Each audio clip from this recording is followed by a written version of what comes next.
Go inside the Crimson Tide with your hosts Rodney Orr and Gary Harris, keeping you informed on everything Alabama. Tider Insider TV, brought to you by Tuscaloosa Tourism and Sports.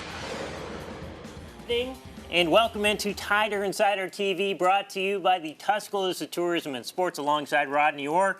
I'm Stu McCann filling in once again for Gary Harris. He is on the mend. Gary, get well soon, and he's going to be right back here before too long. Yeah, very soon. Yeah. Absolutely. We want to, again, thank our title sponsor, Tuscaloosa Tourism and Sports. Fantastic what Don Staley and the crew are doing over there. Rodney, you thought we were all done with the Nick Saban versus Jimbo Fisher. Actually, you probably didn't, and we're not, because they are our lead story again for the second straight week. The morning after Nick Saban spoke about Texas A&M, quote, buying every player in the 2022 recruiting class, A&M Athletic Director Ross Bjork sent a letter and an email to SEC offices asking the league to consider fining and issuing a suspension to the Alabama head football coach.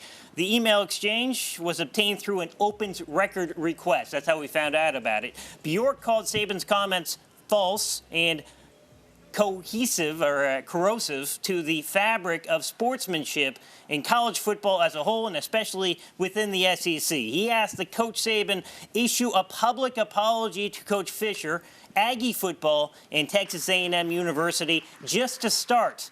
And then he wrote that the league should consider, quote, monetary and participation penalties.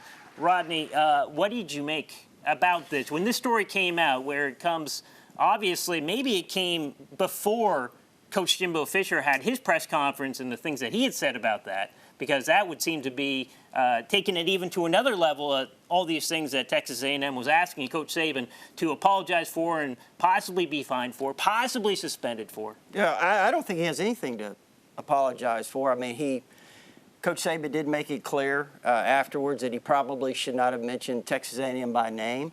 But the truth is, they have bought players. They use the NIL as a way to purchase players. Now, they may not have bought every single one that signed in that class, but it's a well-known fact that they did utilize the NIL to buy players. So it's the truth. It is what happened. And I think really what Texas A&M is trying to do here is trying to distract from what they did and kind of deflect it onto Nick Saban. But this is a Texas A&M deal. This is what they did. This is how they decided to use the NIL. Rodney, I came to the state. I started covering everything Alabama, Auburn, and the in-between in about 2008. You were here far before me. When it comes to things like this, I only think back to what I had heard about the contentious nature of maybe Philip Fulmer in Tennessee when it came to the SEC, different fan bases and things like that. Are we getting back to something similar to that, except it's not just one guy like Philip Fulmer? No, I mean, I don't really see that. That was a little bit different. I think, what Phil Fulmer tried to do was undermine the Alabama program.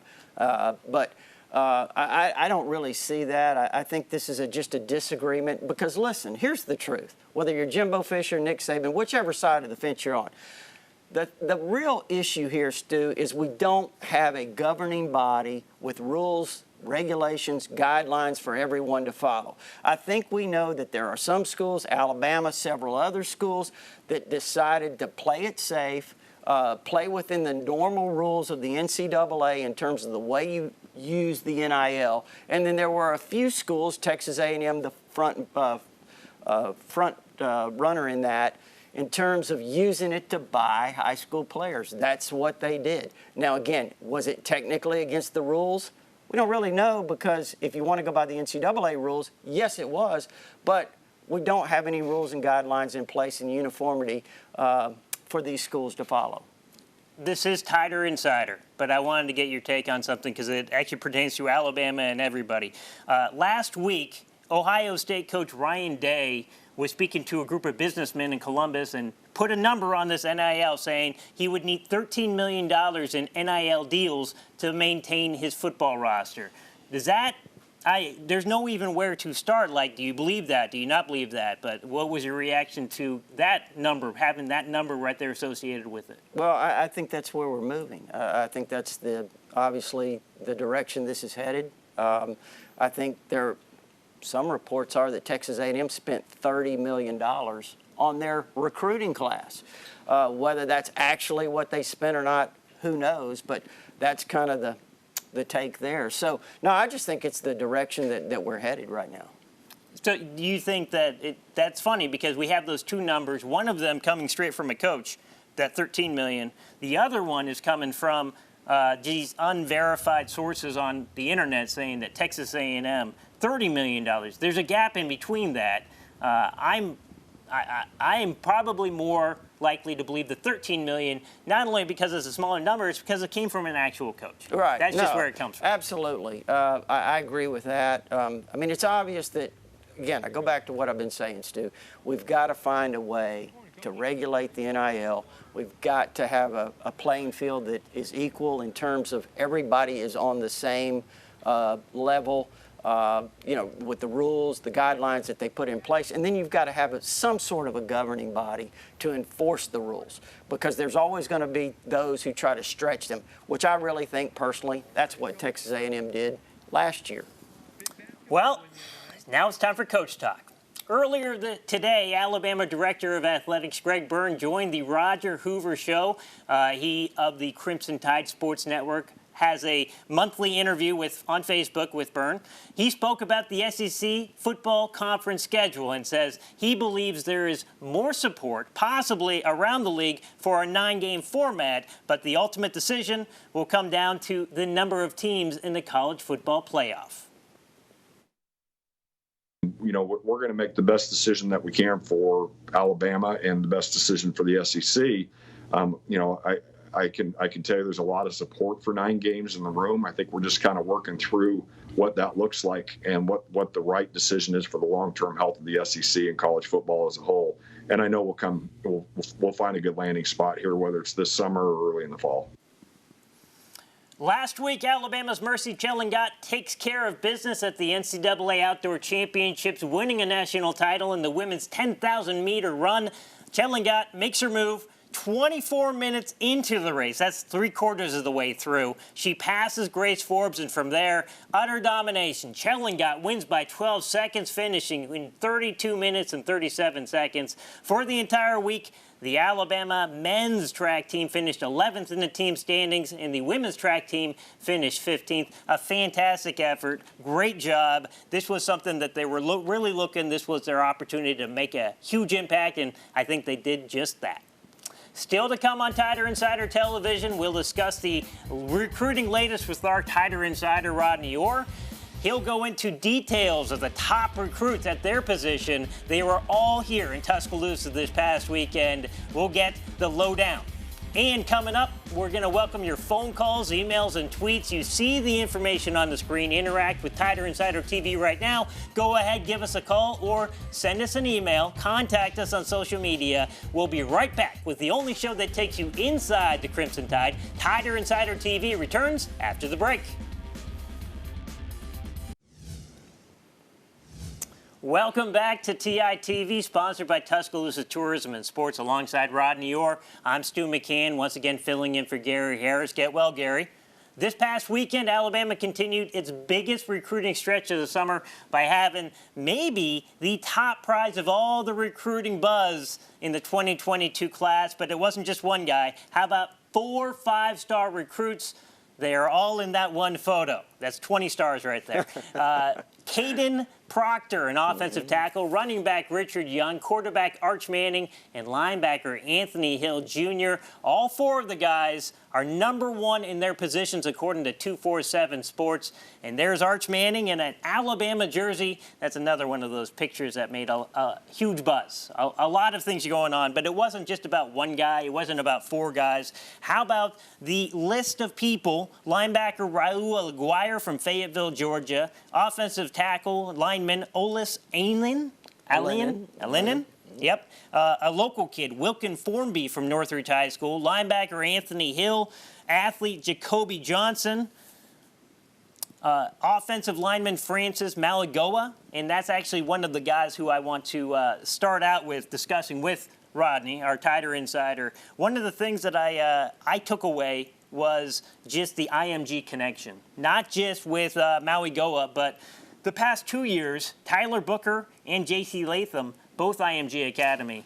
Is that something that could help Alabama in this case? Certainly could, but you can go back to Evan Neal, who was a five-star recruit out of IMG Academy, first-round draft pick. You talk about J.C. Latham, he's probably going to be the starting right tackle. Tyler Booker, a future star that's a true freshman now here at Alabama. Maui Goa is a fantastic player, 6'5", 330. There you see him there. He's very aggressive. I think Alabama's in great position with him. He still has some visits left. I think he's going to USC. I know Tennessee's involved. Florida, I think he has a visit there this week. He's one of the top players in the country. There's no question about that.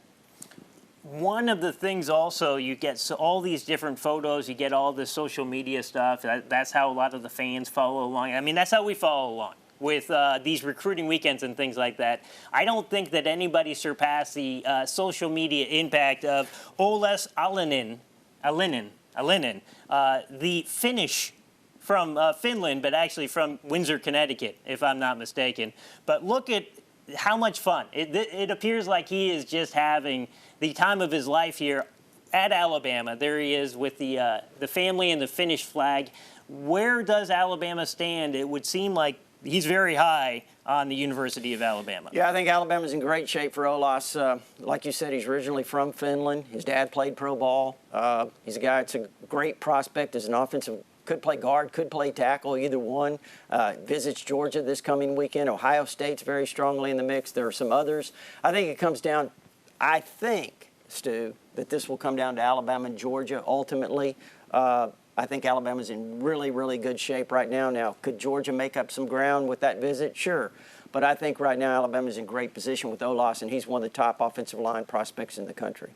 I don't think that Alabama, well, they can, honestly, they have a recruiting print that will travel anywhere. And that includes across town to Wilkin Formby, who is, honestly, maybe he's a local kid, but he can hang with any of these guys who are on there. Yeah, I think Wilkin Formby is one of the fastest rising prospects in the country. He's already one of the top 10 offensive tackles. He's 6'8", 310. He's really aggressive. Stu, he's one of those guys that plays through the whistle. He's got a real nasty streak. He's developed that over the last year or so. I think Wilkin Formby is going to end up possibly one of the top 5, top 7 offensive tackles in the country. Right now, I feel really good about Alabama. Oklahoma's in there really strong. Ole Miss has made a very strong impression. He's got visits to LSU and Tennessee coming up. But again, I think he's going to make a well-thought-out decision. He's not coming to Alabama just because he's a local kid. This guy's a national recruit, USC, coast to coast being recruited. But I do kind of like Alabama's chances right now, but this is going to be a thorough decision. I'm told there's one other guy that maybe some people have questions about. Arch Manning. Arch Manning, there's one more official visit. So it was Georgia 2 weeks ago, Alabama this past weekend, Texas this coming weekend. Who knows what is going on with this? Do you think that the placement of these official visits has any indication? No, I think, listen, here's what I think. The order that official visits don't. I think Texas right now is probably the leader. Georgia may be second. Alabama close third. We'll see. I think he had a really good visit to Alabama, which is what you would expect. But I think right now, and again, there's a long way to go. He's going to make a thorough evaluation of all these schools. I'd probably give Texas a slight edge. All right, and there's another big recruiting weekend coming up this weekend, so no sleep for Rodney. No sleep for Rodney. Still to come on Tider Insider, Alabama baseball and softball adds more talent to the roster with transfers, and next, we're welcoming your phone calls, emails, and tweets. You can see the information on the screen below. Interact with Tider Insider TV right now. Go ahead, give us a call, send us an email, contact us on social media. We will be right back.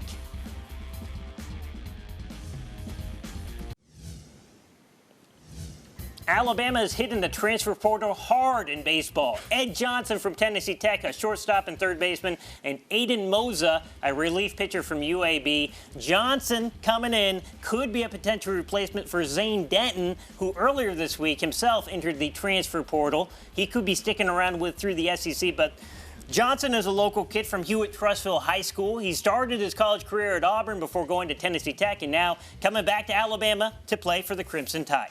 As for Moza, he pitched twice against Alabama last year, both relief appearances for UAB, and pitched very well, not giving up a run in either one of those. He also came out of the bullpen to save 2 games against 4th-ranked Southern Miss for UAB, so he's someone that is very good for the bullpen to have around. And softball has picked up a commitment, a transfer from North Alabama, a youngster named Emma Broadfoot will transfer to the Alabama Crimson Tide. She also played against the softball team last year when she was on the Lions. Actually reached base twice. Patrick Murphy was paying attention. She's someone who can really help out a lot from the corner infield spot. She also packs a little bit of pop right there. Always good to have on both sides of the diamond. So now we go to the phone calls, and we start out number one right now. Dale from Moundville has a question about quarterbacks on the recruiting schedule. Hey, Dale. Hey, guys. Hope y'all are having a good, hot Alabama day today. Yeah, yes. Arch Manning, I'm glad to see that he came and visited Alabama. They're both from Louisiana, him and Eli Holstein. And I just was comparing the numbers. It looks like that Eli passed for 1,620 yards more than Arch did on the last season as a junior, and he rushed for 250 more yards. He threw for 32 touchdowns, where Arch only threw for 26 touchdowns. And I just wondered, where do y'all think, which one fits the best in the Alabama system, and how come Arch is a 5-star and Eli, with all those numbers, is just a 4-star? Yeah. All right. Thanks, Dale. Well, Dale, first of all, I think it goes beyond the numbers when you're really evaluating players. Arch is a great player. There's no question about that. Eli Holstein, he's a great player as well. I think he will soon be a 5-star. I don't think there's any question about that. You're talking about a kid that he blew up the Elite 11, the spark numbers. I mean, think about how athletic Justin Fields is. His numbers were much greater athletically than Justin Fields. You're talking about a guy that's close to 6'4", 225 pounds, ran a 4.6 40, 39-inch vertical jump, 4.19 shuttle. Those are incredible numbers, Dale. He's a fantastic prospect. He plays on the largest classification in the state of Louisiana, led his team to a 15-0 record, state championship. Arch plays at a smaller school. They haven't made it past the second round of the state playoffs in his career, but that really isn't necessarily a reflection on Arch. He's certainly a great player. Both of them are fantastic players, and Alabama's very fortunate right now to have a commitment from Eli Holstein. I trust whatever the people who are doing the scouting. I mean, it has paid off in the recent past, and I think whoever they get, I think Eli and Arch, they're both going to be fantastic and be able to produce at the next level. Well, and I'll tell you this, too, talking to a lot of coaches down in Louisiana, high school coaches, there are several that will tell you that Eli Holstein is the better prospect. But again, there's a long way to go. There's a lot to prove, and these guys have adjustments to make when they go to college. More phone calls and emails coming up right after this.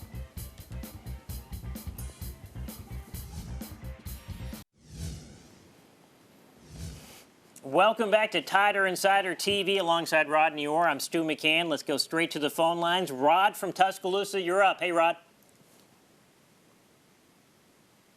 Rod, are you there? No Rod.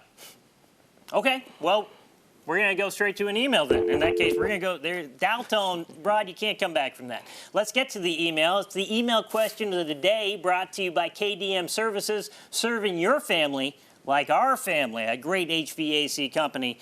Here's a question. Why did Coach Oates want Noah Gurley? Actually, never mind. This is the actual question. Which NIL number is closer to accurate? Rodney, this is what we talked about in the first block. Ryan Day says $13 million for NIL. That's how much it costs.